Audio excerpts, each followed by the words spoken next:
On Friday, I voted in the Canadian federal election. I dropped my mail-in ballot off at the Canadian High Commission in Trafalgar Square, and soon it'll be off via courier to Canada to be counted on October 19th. This may be the most important vote I cast because, depending on the outcome of the election, it could, by law, be my last in Canada. Hold on. What? The 5-year rule, which was overturned last year, was recently reinstated following an appeal by the Harper government. This states that Canadians living outside of Canada may only vote if they have lived abroad for less than 5 years and intend to return to Canada to reside. After 5 years, you aren't eligible to vote. It's no secret to those of you that know me that I had long made it my goal to move to the UK after university. Well, now I'm in my second year here in London and I love this amazing city and it's looking like I'm going to be here for at least 5 years. And perhaps it makes sense. It seems logical that a country's government should be elected by those that live there. Let's unpack that statement, shall we? There are two groups of citizens, both equally proud of and committed to their homeland. One group can vote, the other cannot. Both groups follow their country's current events and have family and loved ones in this country. The only thing that separates these two groups is location. Voting is a fundamental right of citizenship to everyone of age under Section 3 of the Canadian Charter of Rights and Freedoms. Denying someone their right to vote cheapens the meaning of citizenship. This continues in the trend of the Harper government passing legislation that gives some citizens more rights than others. Under Bill C-24, the Strengthening Canadian Citizenship Act,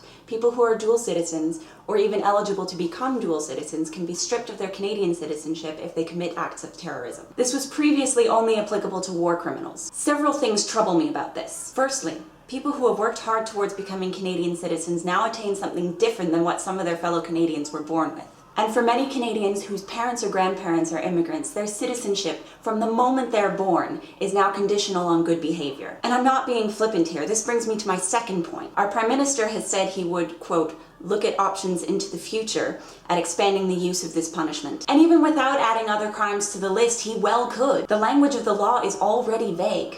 Many acts can fall under the umbrella of terrorism. As Liberal leader Justin Trudeau said, quote, a Canadian is a Canadian is a Canadian, and you devalue citizenship for all Canadians when you make it conditional for anyone. Like many Canadians, I'm a dual citizen. I attained Finnish citizenship through my mother in 2010, and since then I've been able to vote in Finnish elections in the Finnish embassies in both Ottawa and London. Finland recognizes that some of its citizens have never actually lived in Finland, but still have a vested interest in how the country is run and how it appears on the world stage. They have specific measures put in place to make sure that they can contact you wherever you are in the world and let you know when you need to vote. And they provide a huge list of places where you can do so. That's another thing.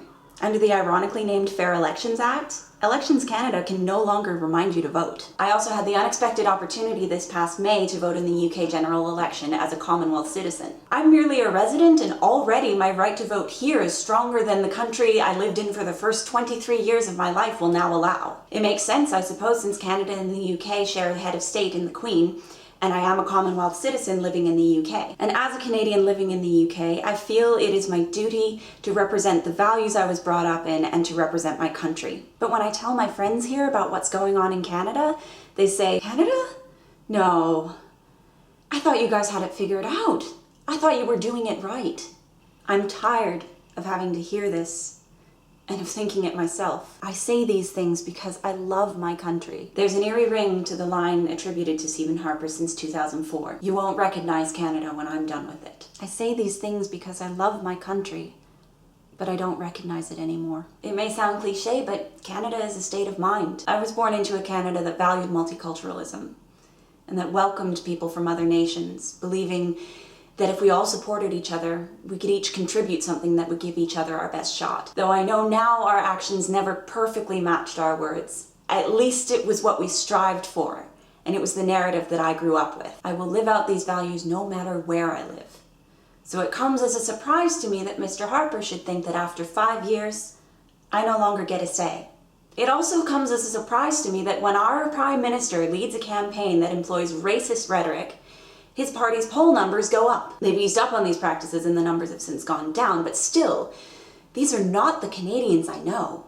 Mr. Harper says he's stripping the citizenship of terrorists, and yet only Muslim terrorists have been investigated or had their citizenship stripped so far. Not the Sikh man who is in jail for the 1985 Air India bombings, and not any of the remaining FLQ members, none of whom are Muslim. Mr. Harper says that he will ban the niqab and citizenship oaths, and he will look into banning it for anyone who wants to give or receive public services. Wearing the niqab is a personal choice, and banning them is just as bad as forcing them to be worn. Mr. Harper says that this is in the interest of women. If you really cared about women, Mr. Harper, you would look into the 1,181 Aboriginal women who have gone missing or been murdered since before you took office. I could go on.